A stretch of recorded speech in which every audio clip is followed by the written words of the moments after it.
Well, then I started Googling Daniel's name, and, well, his picture popped up that he was wanted in multiple states. Okay, what was Daniel wanted for? Oh, yeah. He was wanted for 3 women disappearing. After they kept him when they were walking out the door, he literally looks back at me, and in the most chilling voice ever, he stares straight into my eyes, and he was like, "You were next." Yo, face! Show your face, please, with sugar on top!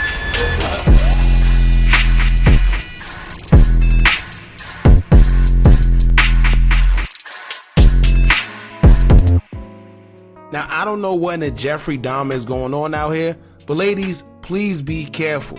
I mainly wanted to do this video to bring awareness to situations just like this because these things happen way more than we think. Plenty of times women meet men off these dating sites, don't know him from a can of paint, but he looks attractive, and next thing you know, they end up missing. And sometimes the red flags are even there, but the woman just be so happy to be around an attractive man, or her feelings are so tied up that it's making her go against her better judgment.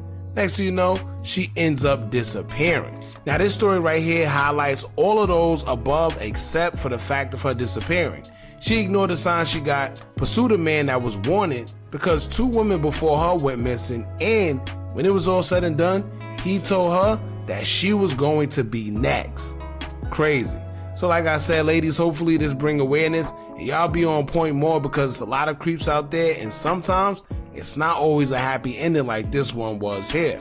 Now shout out to Moody T. I'll leave her TikTok pinned in the comments in case you want more stories just like this. But in the meantime, make sure you hit that thumbs up button so we can get this video into the algorithm. And if you not subscribed to the platform already, make sure you do so now. Let's get into it. Story time on how I was dating this guy who I thought was a cheater, but he ended up being a whole lot worse. Dating this guy, let's call him Tyler, for like 7 months. Wasn't big on social media. He said it was toxic and was super weird about me posting pictures of him and stuff like that, and I'd be like, okay, whatever. I thought it was weird, but I didn't want to like disrespect him, so I just didn't post him.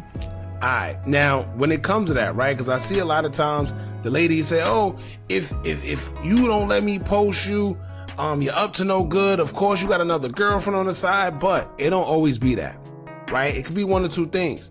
He's out there hustling, he really don't like social media because it brings too much police attention, or he could just be wanted, right? And you have another case where maybe he do have a girl on the side or something like that, but it's not always that, right? But in this case, let's see what she's talking about. And when I would talk to my friends about it, they'd be like, oh, he totally has a girlfriend, or like he was seeing someone else or something. Another weird thing that I just thought of, he literally never invited me over to his house. Like, he always came over to my house, and I'd always be like, oh, I could come hang out at your place, and he'd be like, no, tonight's not a good night. I just had weird suspicions, but... Now, at first, when I heard that, I just automatically thought he lived with mom dudes. You know, a lot of times, these guys, let me tell you, ladies, I could tell you probably 70% of these guys you see on social media throwing money in the club with the designer clothes, the car, the whole 9 yards, right? 10,000 followers. 9 times out of 10, 70% of them is still living at home with their mother. or girls. I'm telling you, 9 times out of 10, majority of them still live at home with their mother.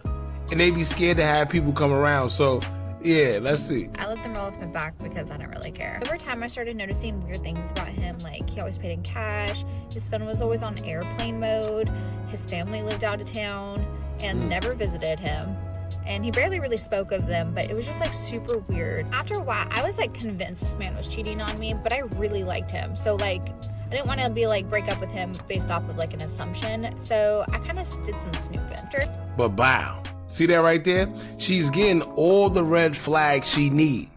And all in all, she still say, you know what, I don't care.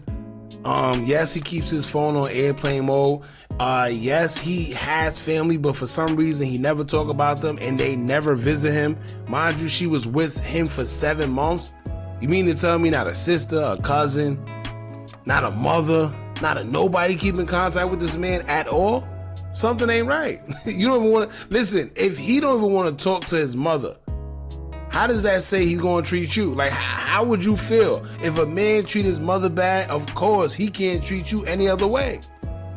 But these are the red flags she ignored, and let's see what she said. After he went to sleep one night, I just looked around in his pockets and stuff, and I found a second phone in his jacket. Surprise, surprise, of course, there are so many girls in his phone, but that's not the worst part. I didn't want to confront him on it right away because this is a second phone that he just randomly has that I didn't know about. So I was like, I'm gonna do a little bit of a deep dive on this man. Let's see what this man's is all about. I googled his phone number because I was like, let's just see what pops up on him. And it was kind of weird. A name Daniel something popped up, and I was like, who the fuck is Daniel? Well, then I started googling Daniel's name, and his picture popped up that he was wanted in multiple states. Okay, what was Daniel wanted for? Oh yeah, he was wanted for 3 women disappearing. My bad. I told y'all 2 women. The man was wanted for 3 women. 3 women disappearing. Who knows? She might be the 4th one. Let's see. Literally had the chills. I was freaking out. Who am I dating? And mind you, the 3 girls that were missing looked literally exactly like me. We're twins.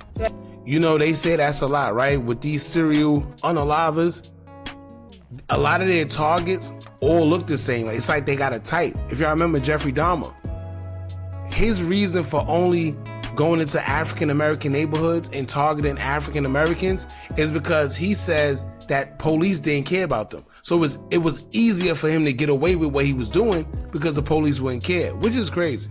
But he always had a type. And when you pay attention to the psychological aspect of these serial unalivers, they all seem to have a pattern of the same thing. They all go for the same people that kind of look the same. I don't know what it is about it. Maybe it's a vengeance. Maybe when they was young, a girl that looked like that broke his heart. Who knows? But yeah. So I called the police anonymously, gave them my address and all the information that they needed, and just acted super nonchalant in front of my boyfriend because I didn't want to raise any red flags. The next day, they literally came to my house and arrested him right there in my living room. After they kept him, when they were walking out the door, he literally looks back at me, and in the most chilling voice ever, he stares straight into my eyes and he was like, "You were next." Yeah, that was 2 years ago. And you hear that? Yo, you know how okay. Alright, so let me break this down for y'all because I don't think y'all understand what she just said. She was dating a man for 7 months, right? 7. I guess he must have liked her because he kept her around. I don't know too much serial unalivers that keep their victims around for 7 months, but he must have liked her. But she was at his house, and her curiosity, or should I say the woman intuition, it hit her so much that she went to go snoop. Had she not snooped and found that phone, she could have possibly not be making this video right here. She did the right thing, called the cops, turned them in. What I want to know is, how was he able to escape and just be around freely like it was nothing? He didn't seem like he was on the run to me. He seemed like he was living his life. They was going out. He didn't give her too much red flags. You know, usually guys would be trying to, I can't go out. Cause, you know, they was going out doing whatever. He was obviously still making money, I'm assuming, in the streets because he had cash. Crazy. But now he's on trial. Seriously, I thought I was catching a cheater, and nope, I was catching a serial killer. Anyways, moral of the story is just check the phone, you know? You might be catching a cheater. You might be catching a serial killer. You never know. Alright, so me, I'm not into all that phone stuff. I tell you all the time, if you gotta be with somebody and you feel the need to always gotta check their phone, or you feel a need that you gotta snoop around, have cameras, whatever it is, if you feel you gotta do that, you shouldn't be with that person. Who wants to live like that? But in this situation right here, it worked out pretty fine. It worked out. Because instead of a cheater, forget the girls, she was about to lose her life. Right? So it worked out. But like I said, if you got a man in a different circumstance and you feel you got to go through his phone and vice versa, fellas, you shouldn't be with them. All right? Y'all jump in the comments. Let me know what y'all think about this. Have y'all been through a situation like this? If you did, let us know in the comments, to where you was looking for one thing and you found something a little more deeper. Alright, don't forget to like, comment, share, and subscribe. Hit that bell so you're notified every time we drop new content. And remember, as long as you keep on watching, I'ma keep on dropping. And I'm out.